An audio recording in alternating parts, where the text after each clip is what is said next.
हाय traders, very good afternoon. Again मैं आपके लिए गोल्ड की वीडियो लेके आया हूँ। आप सभी को लोगों को मेरी तरफ से बहुत बहुत शुभकामनाएं ईद की। और आप लोग यहाँ पर आए और आप लोग यहाँ पर मेरी वीडियोस को पर्सनली बहुत ही अच्छी तरह से देख रहे हैं और लाइक करते हैं। तो आप सभी लोगों को मेरी तरफ से बहुत बहुत धन्यवाद। सभी लोगों को मेरी तरफ से नमस्कार। और मैं आपसे ये कहना चाहता हूँ कि ये एक एजुकेशनल पर्पस से वीडियो है, कोई मैं आपसे ट्रेडिंग लेने के लिए नहीं कह रहा हूँ। ठीक है। और सिर्फ ये मेरी एक पर्सनल अपना व्यू है, कोई ट्रेडिंग पर्पस से नहीं है। मैं आपको सबसे पहले बता देता हूँ यहाँ पर मेरे पास क्या है।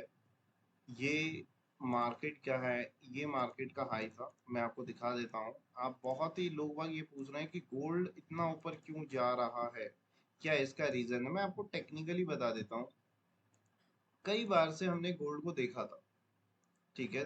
कई बार से हम गोल्ड को यहाँ पर देख रहे थे। ये आपका गोल्ड का हाई लगाया था 3 अगस्त 2020 में। 3 अगस्त 2020 में सेम हाई यहाँ पर लगाया 7 मार्च 2022 में। यानी कि $2060 दोबारा से मार्केट इसी रेट के आसपास फिर से लगाया। ठीक है, पहले 2020 में लगाया, 2022 में लगाया। उसके बाद यहाँ पर फिर मार्केट ने क्या किया, 2023 में लगाया। ठीक है, मार्केट ने फिर यहाँ पर लगाया। यहाँ पर मार्केट ने फिर यहाँ पर 2023 में फिर यहाँ पर मार्केट ने लगाया। और उसके बाद यहाँ से मार्केट ने कुछ यहाँ पर अपना करेक्शन दिया। मार्केट ने क्या दिया, यहाँ पर अपना करेक्शन दिया। देखिए, पहली बार में जो मार्केट ने दिया था, यहाँ पर मार्केट ने यहाँ पर जो दिया था, यहाँ पर मार्केट ने क्या दिया था, यहाँ से गया और ये लो लगाया $1682 का। यहाँ से गया, फिर मार्केट ने 1620, यानी कि अपना जो मार्केट ने टारगेट दिया था 2 टाइम्स अपना दिया। और हमने आपसे पहले क्या है, जब कोई चीज 2 बार हो चुकी है, तीसरी बार होना उसका बहुत ही मुश्किल होता है, वो एक बड़े टाइम फ्रेम के लिए।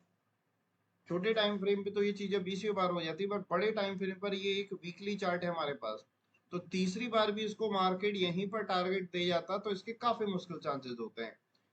होने को कुछ भी हो सकता है। बाकी हमारा ये पर्सनल व्यू है कि यहाँ पर गोल्ड या कोई से भी कमोडिटी अगर किसी बड़े रेंज को एक बार टारगेट दे गई, 2 बार दे गई, तीसरी बार उसी चीज को टारगेट दे पाए, मुश्किल हो जाए। ठीक है। अब यहां पर देखिए, मार्केट का ये ब्रेकआउट हुआ। क्या हुआ, मार्केट का ब्रेकआउट हुआ। यहां पर मार्केट का ये ब्रेकआउट हुआ। यहां पर मार्केट ने क्या काम किया, ये लिक्विडिटी ली। यहां पर मार्केट ने ये लिक्विडिटी ली है, पूरी लिक्विडिटी ली है। और यहां पर मार्केट का ये यहां पर चांसेस लोगों का बन जाता है परसेप्शन कि यहां से मार्केट फिर सेल जाएगा। मार्केट क्या जाएगा, यहां से सेल ऑफ होगा। अब मार्केट आप देखेंगे तो जो ये रेड कैंडल था, इस कैंडल का मार्केट ने लो कहीं पे ब्रेकआउट नहीं किया, फुल बॉडी इस कैंडल का ब्रेकआउट नहीं हुआ। तो जिसे मैं ये मानता कि मार्केट यहां से सेल ऑफ होता। ठीक है। अब यहां पर मार्केट ने देखा, ये ब्रेकआउट वाली कैंडल को हम देख सकते हैं। उस कैंडल की मेरे पास यहां पर बॉडी कितनी बढ़िया है। ठीक है। यहाँ पर मेरे पास क्या है, जो ब्रेकआउट हुआ है वो कैंडल की बॉडी बहुत ही अच्छी थी, ब्रेकआउट वाली कैंडल। यानी कि यहाँ पर मार्केट में वॉल्यूम है। यहाँ पर हैवी ट्रेडर ने एंट्री की है, जो बिग ट्रेडर बिग फिश होते हैं उन्होंने एंट्री मार ली है यहाँ पर मार्केट ने। और वो पूरा मार्केट को एक बुल ले आने के लिए जरूर आएंगे।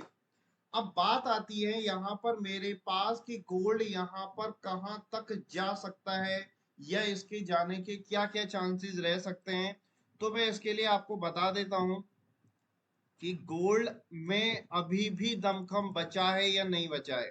तो ये मैंने फिर इसको मंथली चार्ट में कन्वर्ट कर लिया है। तो इन दोनों के अगर मैं बीच का अगर गैप देखूंगा, 2070 से लेके 1600, तो करीबन मेरे पास यहाँ पर 400 पॉइंट का एक गैपिंग आता है।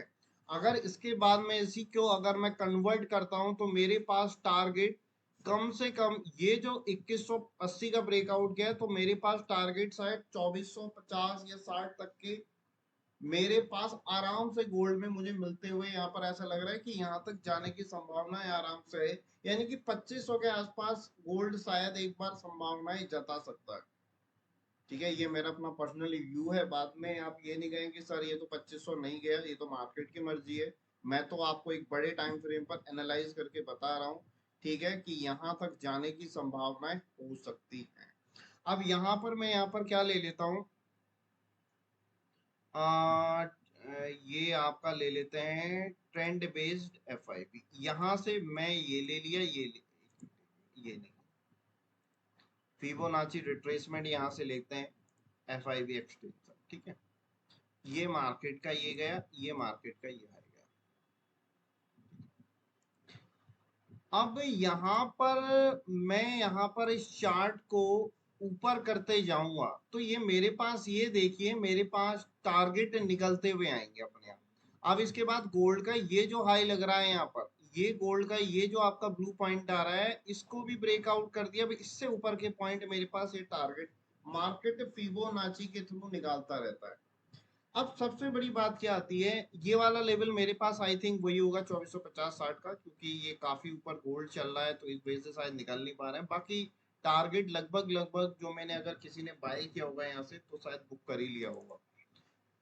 अब यहाँ पर बात आती है कि क्या यहाँ पर नए ट्रेडर को बाय करने के लिए यहाँ पर घुसना चाहिए, तो मेरा यहाँ पर कहना है बिल्कुल भी नहीं घुसना चाहिए। ये काफी हाई रेट है और मार्केट अगर इतना बड़ा है तो शायद करेक्शन भी इतनी तेजी से दे। और बाकी यहाँ पर सबसे बड़ी हमारे पास जो न्यूज यहाँ पर है, कुछ दिन पहले यहाँ पर एक फेड के रेट कट होने के आसार आए थे, ठीक है, कि यहाँ पर फेड हर बार से क्या कर रहा है, क्या कर रहा है, अपने रेट को कट कर सकता है। अभी तो स्थिर रखे हुए हैं यहाँ पर, बट यहाँ पर पावेल ने एक बात कुछ महीनों पहले ये बात कही थी और गोल्ड ने तेजी पकड़ ली थी। दूसरी बात हम यहाँ पर पकड़ेंगे कि यहाँ पर जितने भी एक तरह से जो न्यूज आ रही है, यहाँ पर चाहे इराक है, ईरान है, या यहाँ पर रसिया है, यूक्रेन है, सभी में अभी तक जो फाइट थी वो चलती हुई आ रही है, वो रुक नहीं रही है। तो ग्लोबली यहाँ पर अगर मैं मार्केट को देखूंगा तो ग्लोबली यहाँ पर गोल्ड के लिए कोई भी ऐसी पॉजिटिव न्यूज नहीं आई है। जो यूएसए के हालात पहले थे वो वाले हालात इस टाइम नहीं है। ये बात हमें माननी पड़ेगी, तभी गोल्ड को यहाँ पर, ये गोल्ड को किसी भी कीमत पे हाई लेवल पे सपोर्ट जो कहते हैं रेसिस्टेंस लेना, यहाँ पर वो गोल्ड ले ही नहीं पा रहा है, ठीक है। और गोल्ड काफी अच्छे खासे एक अपर साइड में जाता हुआ दिख रहा है। अब कुछ लोग कहेंगे ये इन्फ्लेशन का तरीका है या कुछ है, अब तो मार्केट जब बढ़ जाता है तो 10 तरह की न्यूज निकल के आती आती है। बट हमारा ये मानना है कि गोल्ड अभी भी शायद थोड़ा और बुलिश रह सकता है। बट अगर आप बाय करते हैं तो डिप पे बाय करें, कभी भी एक हाई के रेट पर बाय करके नहीं चले, ठीक है। चाहे वो एमसीएक्स के ट्रेडर हो चाहे इक्विटी के ट्रेडर हो, डिप पर बाय करें, कभी भी मार्केट बढ़ती हुई उसमें सैलाब में ना कूदे। अब मेरे पास यहाँ पर बात आती है कि करेक्शन गोल्ड कहाँ पर ले सकता है, क्या गोल्ड यहाँ पर देखिए, ये गोल्ड 2087 का लेवल है, शायद ये लेवल मेरे पास एक स्ट्रॉन्ग सपोर्ट हो। मेरा मानना है शायद गोल्ड को एक बार आना चाहिए यहाँ पर।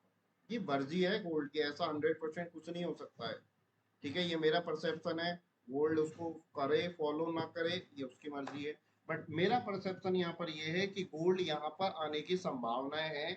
और यहाँ पर इससे पहले गोल्ड का एक यहाँ पर ये सपोर्ट देखेंगे। और आपने कुछ दिन पहले देखा होगा गोल्ड ने यहाँ पर भी 2193 के आसपास भी लिया था, और यहाँ पर 2140, यानी कि मेरे पास ये एक तरह का क्या रहेगा, कहते हैं ना कि ये गैप है, ये गैप में भी एक गोल्ड सपोर्ट मार सकता है। बाकी स्ट्रॉन्ग सपोर्ट मेरे पास यही वाला रहने वाला है, करीबन 2070-80 के आसपास का। तो गोल्ड में काफी तेजी आई है, तो करेक्शन गोल्ड यहाँ तक लेगा। बट अभी तो यही है कि डिप पर बाइंग करके ही चले, और ईच डिप पे ही बाइंग करें। कभी भी ईच डिप पर बनने का मतलब होता है कि डिप आए एकदम से बाय नहीं ले, डिप पर देखा जाता है कि मार्केट में कैंडल क्या बन रही है, वहां पर मार्केट सपोर्ट ले रहा है नहीं ले रहा, इसलिए थोड़ी बहुत, ज्यादा नहीं तो कम से कम 20 या 30% सपोर्ट रेसिस्टेंस की नॉलेज तो रखिए, ठीक है। ऐसे नहीं कि किसी ने बता दिया और आप आंख बंद करके कूद पड़े, ठीक है। टिप्स लेने वाले मत बनिए, जितने भी टिप्स वाले हैं इस समय लॉस में चलते हुए मैंने देख लिया है, ठीक है।